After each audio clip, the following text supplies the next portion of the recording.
All right, everybody, it's your girl Tanya Lady T, and this is All Aboard. Come on and get on this train.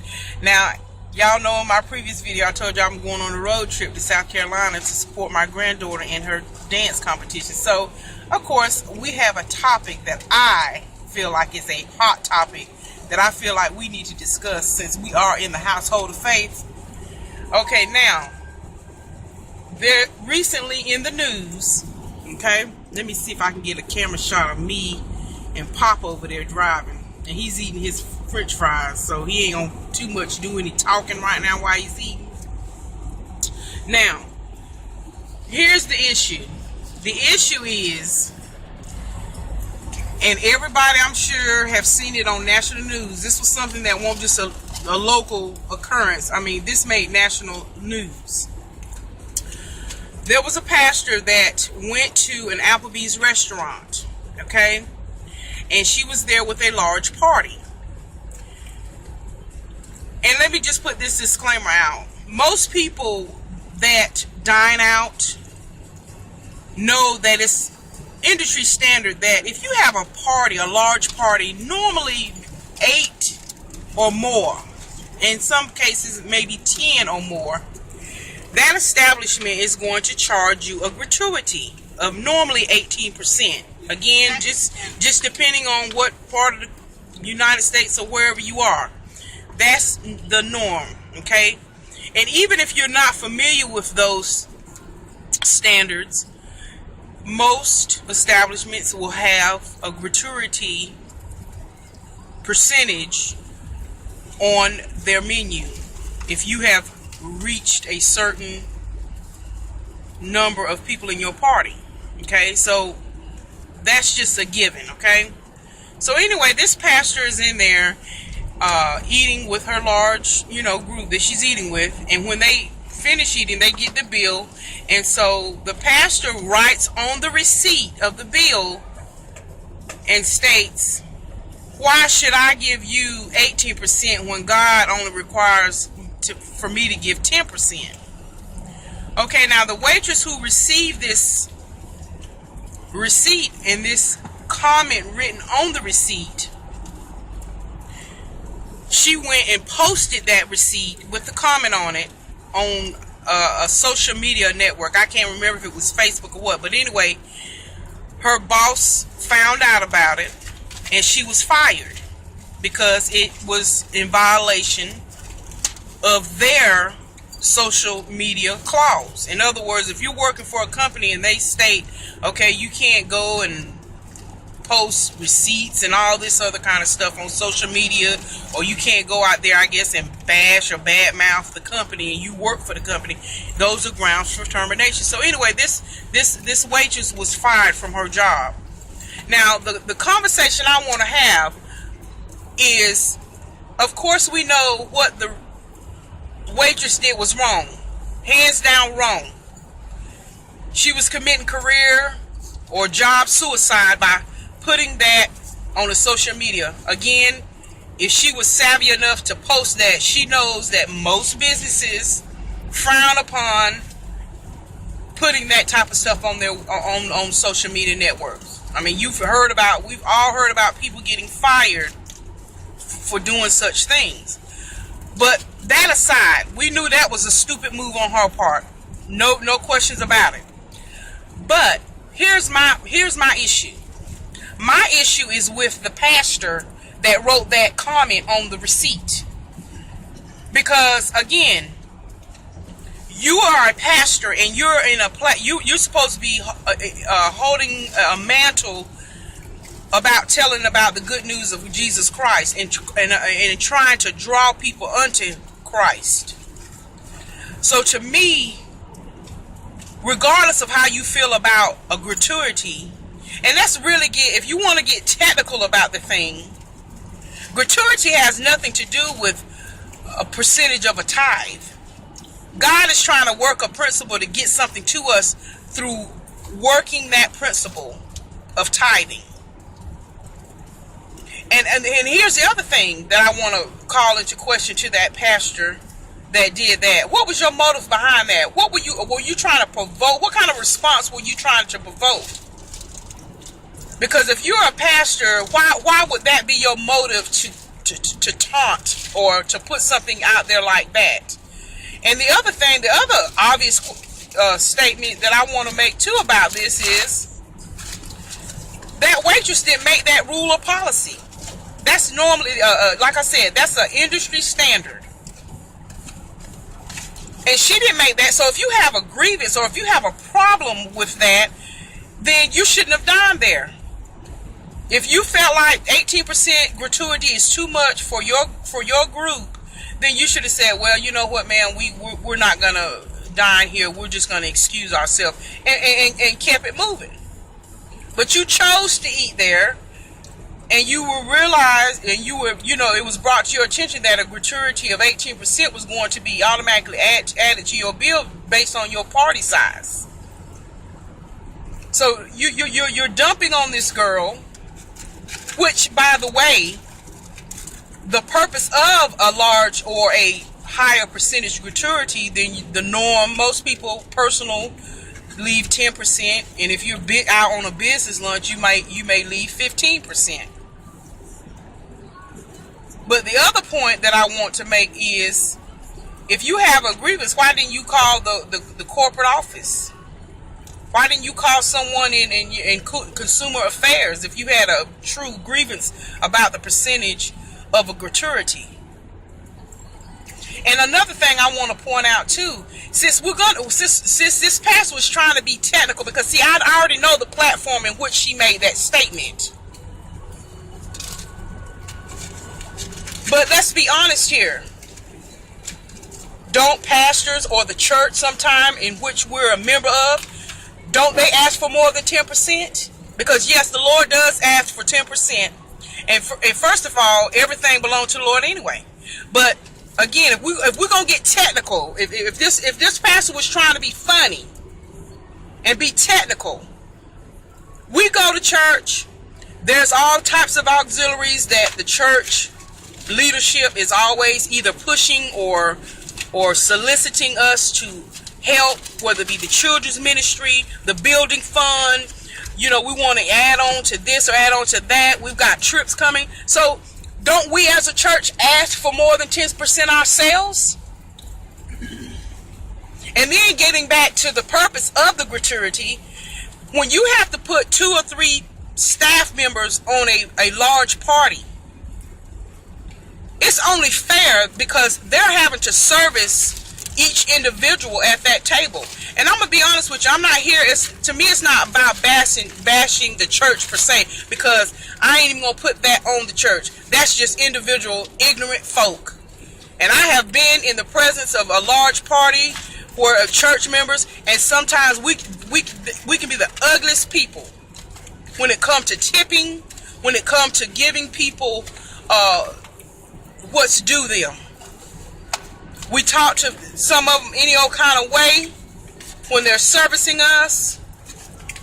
And I have seen and unfortunately been in the presence where some pastors leave track cards as tips versus actual monetary means.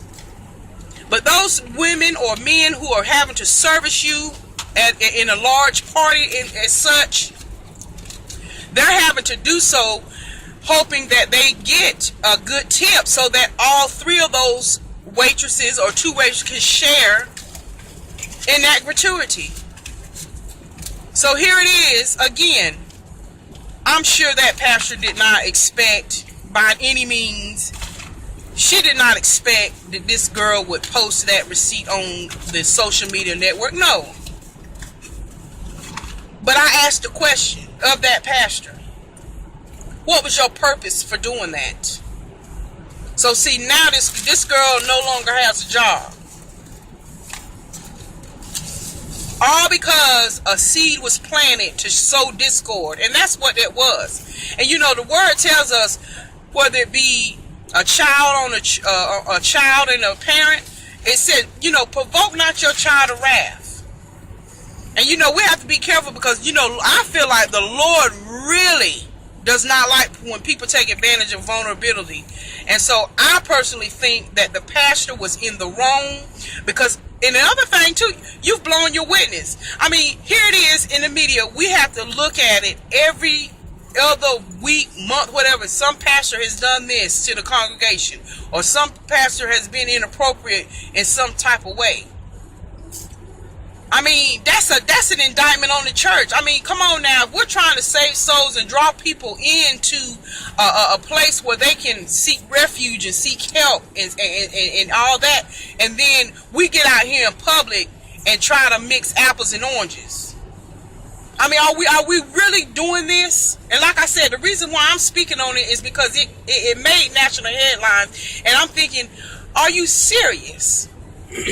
Did you really put yourself out there like this? And then you got some folks that's applaud. Oh yeah, that was right. Oh yes, 10%. But then again, let's go back to my point earlier.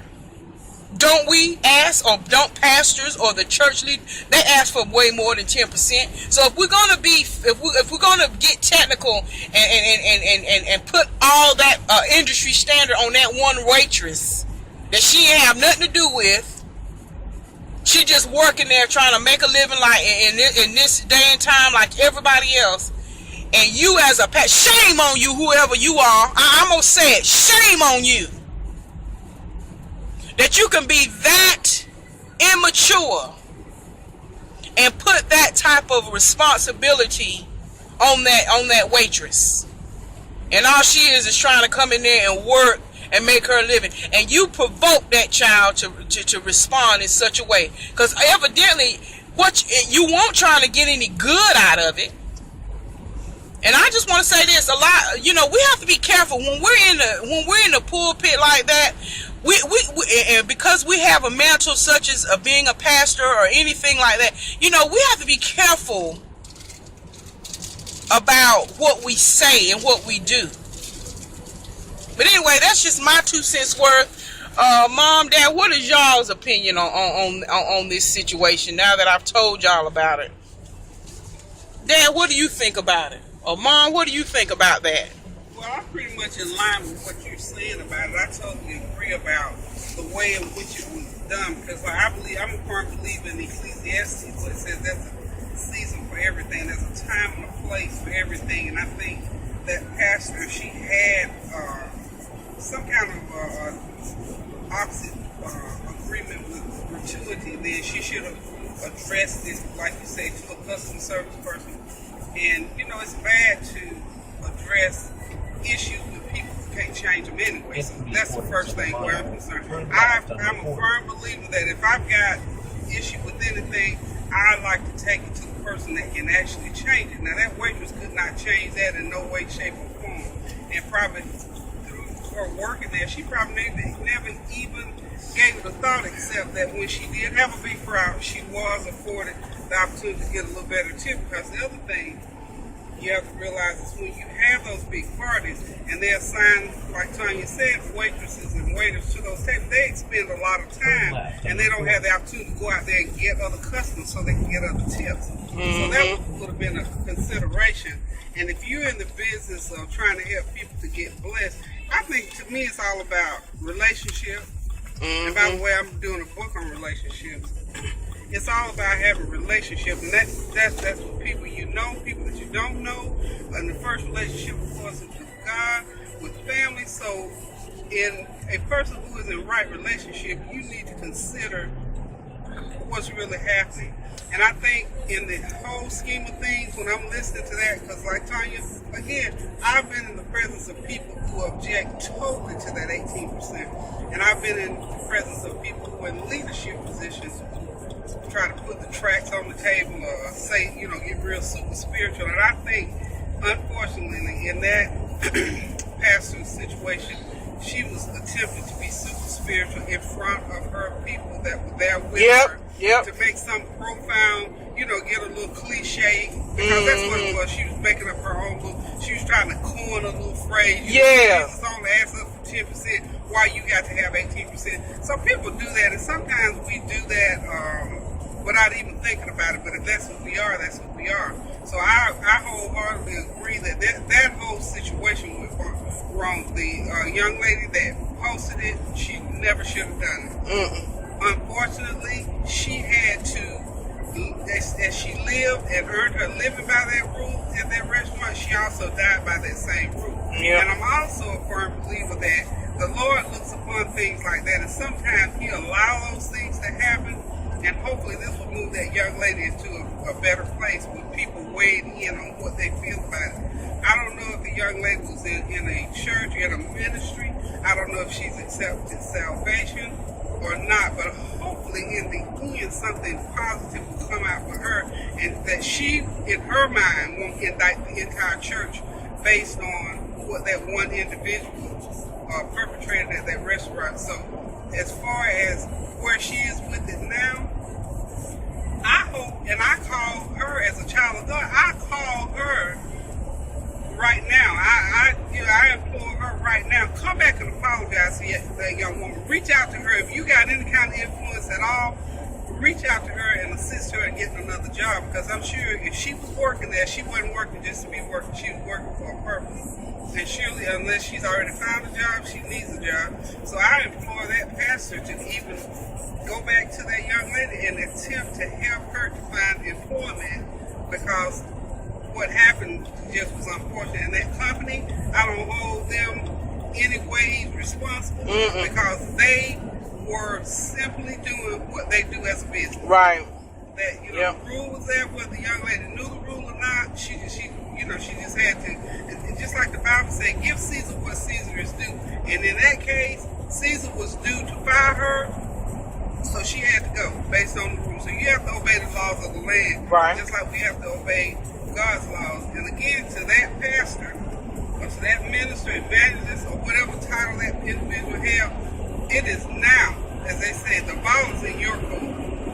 If you be a child of God who want to lead people in the right direction beyond all the embarrassment and all that other kind of stuff, I would be on the quest right now trying to make sure that, since I blew my witness, to try to, get in a repentance mode and try to pull it back, because God was looking on that thing, and I'm sure that child is going to have a blessing out of this. But as for the pastor, again, because people are watching you, don't be one of those people that the Bible talks about who's a false prophet and all that kind of thing.